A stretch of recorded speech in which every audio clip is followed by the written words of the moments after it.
có nghĩa giống như cái điều mình chia sẻ hồi nãy ha. Có thể Thanh, Hòa Minzy và Tuấn Cry. Tuần này thì Bắc Linh đã bị trai thành phố thành lập hào kiệt bằng tàu mình tuống.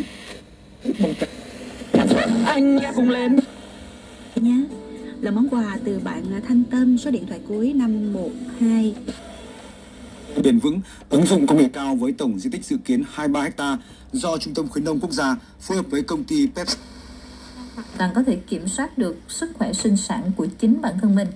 Hãy đón nhận thiên chức làm của anh đập gấp gáp, loạn nhịp như chưa bao giờ có, chưa bao giờ thấy, chưa bao giờ gặp. Chàng trai trẻ bối rối và bản năng của người đàn ông bỗng trỗi dậy. Anh thấy dạo dực, háo hức và khát khao cái mùi vị lạ lạ, thi vị của người con gái. Nó đang hiện hữu êm dịu và tỏa ngát hương trên mặt anh đây. Cứ tự mơ mộng huyễn hoặc với chính mình, làm Toàn đứng lặng như vậy thật lâu và thật tự nhiên.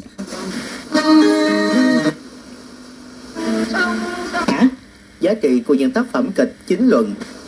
Tên Thanh âm xanh, âm nhạc dẫn lối rừng xanh và đồng hành với chiến dịch vì 1 triệu cây chè Việt, giải pháp phủ xanh đồi chọc, chống lũ quét, xây dựng môi trường xanh cho mình.